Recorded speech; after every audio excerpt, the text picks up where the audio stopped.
mundo espiritual é tão real quanto o físico.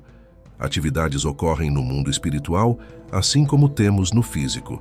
Existem inúmeros espíritos no reino espiritual, assim como diferentes tipos de criaturas no reino terrestre. O fato de não podermos ver o reino invisível ao nosso redor não significa que ele não exista. Na verdade, o espiritual controla o físico.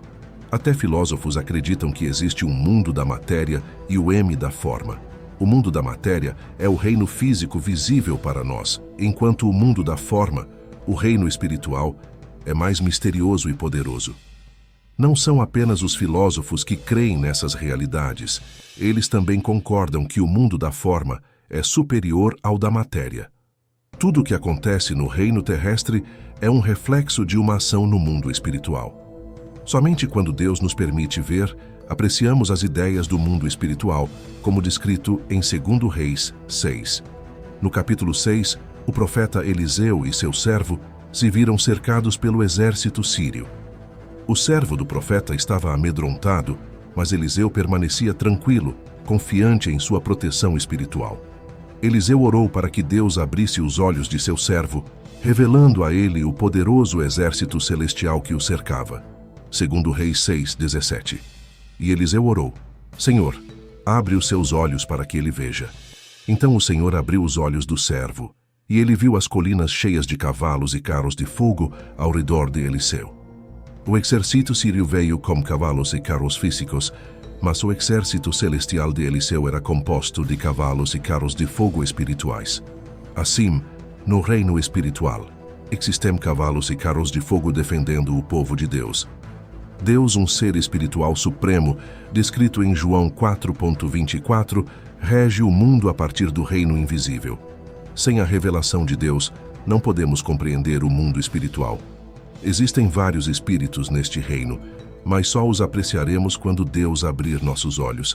Consideremos os anjos, seres espirituais reais descritos em Hebreus 1:14, como espíritos ministradores enviados para servir aqueles que hão de herdar a salvação.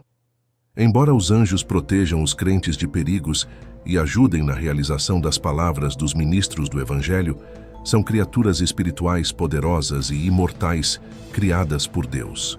Os anjos, como o anjo Gabriel mencionado na Bíblia, são um lembrete constante do poder e da presença de Deus em nosso mundo, tanto físico quanto espiritual. Gabriel é associado na Bíblia com a entrega de boas novas, como o mensageiro celestial, simbolizando esperança e revelação divina. Por outro lado, anjos como Miguel são guerreiros espirituais, e foi Miguel e seu exército que derrotaram o diabo, expulsando-o do céu, conforme descrito em Apocalipse 12. A Bíblia também relata um anjo que matou 185.000 homens em um único dia. Uma demonstração impressionante de poder. Isaías 37:36. A visão de anjos é um privilégio divino, e várias passagens bíblicas relatam aparições angélicas no mundo físico.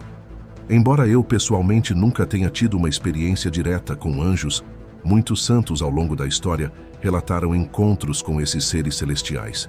No Jardim do Éden, Deus colocou querubins para guardar a árvore da vida após a queda do homem. Gênesis 3:24. Esses seres com espadas flamejantes representam a santidade e a justiça de Deus. Ezequiel também escreveu sobre querubins na presença divina, seres de aspecto majestoso responsáveis por executar a vontade de Deus. A Arca da Aliança, conforme instruído em Êxodo 25:18, tinha querubins de ouro simbolizando a presença e a glória de Deus. Um dos querubins mais destacados era Lúcifer, descrito por Ezequiel como o selo da perfeição, cheio de sabedoria e perfeito em beleza. Ezequiel 28:12-17. Coberto por pedras preciosas, Lúcifer era o querubim ungido perfeito, até que a iniquidade foi encontrada nele. Sua beleza, inteligência e posição deram lugar ao orgulho, levando-o a desejar a glória que pertence somente a Deus. Esse orgulho resultou em sua queda e na de muitos anjos que se tornaram demônios, inimigos de Deus e da humanidade. Desde sua queda, o diabo tem sido um adversário constante de Deus e seu povo, buscando desviar os corações humanos de seu Criador. No mundo espiritual, também existem serafins, descritos em Isaías 6:2-3, como seres de 6 asas proclamando a santidade de Deus. Esses serafins, literalmente ardentes, são uma visão da majestade e da glória divina, reforçando o poder e a soberania de Deus sobre toda a criação. No templo do Senhor, os serafins proclamam a santidade de Deus, um lembrete de sua presença inabalável e purificadora. Um serafim com uma brasa do altar purificou o profeta Isaías de seus pecados. Isaías 6:6-7.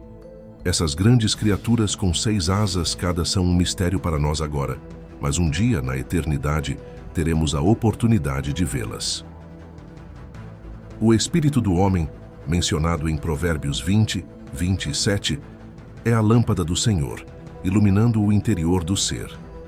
Esse espírito é a essência de Deus dentro de nós, permitindo nossa existência após a morte. Esse espírito retorna ao Senhor, operando nas esferas da imortalidade. O homem, em sua essência, é um ser espiritual habitando em um corpo físico. Essa natureza espiritual é animada e mantida pelo sopro de Deus em nós. O Espírito Santo é a manifestação do Espírito de Deus entre nós, presente desde a criação do mundo. O Espírito Santo move-se sobre a terra, trazendo ordem ao caos. Gênesis 1:2. Ele é uma dádiva de Deus operando continuamente no mundo físico e espiritual. O mundo espiritual é uma realidade indiscutível, um reino onde Deus reina supremo. Reconhecer essa realidade é fundamental para uma compreensão completa da fé cristã.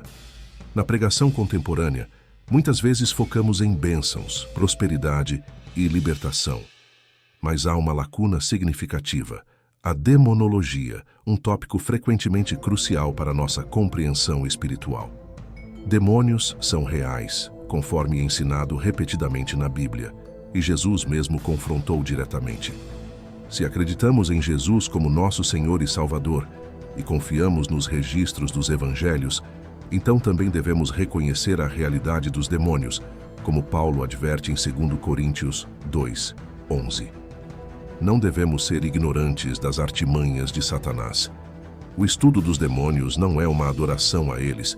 As igrejas devem abordar este assunto educando os crentes sobre como reconhecer e resistir a esses espíritos malignos. Jesus ensinou seus discípulos sobre demônios. Mateus 12:43-45. E nós também não devemos evitar este tópico vital. David Paulson, um renomado teólogo, afirmou que ao conhecer o Senhor, também se conhece o diabo. A batalha espiritual é uma realidade inerente à fé cristã, e o entendimento dela é essencial para uma caminhada espiritual robusta e consciente. É crucial reconhecer que, embora o diabo não esteja no inferno, ele opera em esferas celestiais. Lutamos contra as forças do mal nos lugares celestiais, não apenas no inferno. Efésios 6:12. Esta realidade espiritual é onde ocorrem as verdadeiras batalhas. Os demônios conhecem sobre nós. Eles podem não conhecer nossos pensamentos, mas devido à sua longa experiência com a humanidade, são capazes de prever comportamentos e reações. Sua habilidade de influenciar pensamentos, no entanto, não se confunde com onisciência, atributo exclusivo de Deus. Demônios, embora astutos, não podem ler mentes. Eles analisam comportamentos e expressões para adivinhar pensamentos, uma capacidade limitada quando comparada ao conhecimento profundo de Deus sobre cada indivíduo. É fundamental para os cristãos reconhecerem a existência de um reino espiritual invisível, habitado por demônios. Negar ou ignorar essa realidade nos torna vulneráveis e despreparados para a luta espiritual. A história de uma família indiana exemplifica a realidade tangível do mal.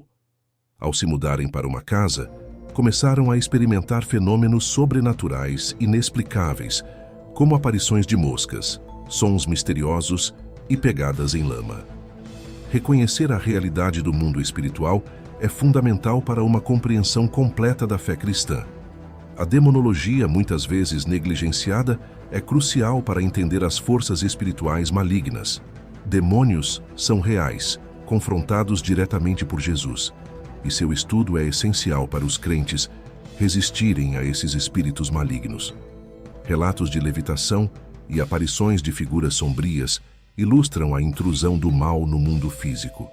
Em uma ocasião, membros da família testemunharam um deles sendo possuído por um demônio, um evento tão extraordinário que foi documentado por profissionais médicos e socorristas.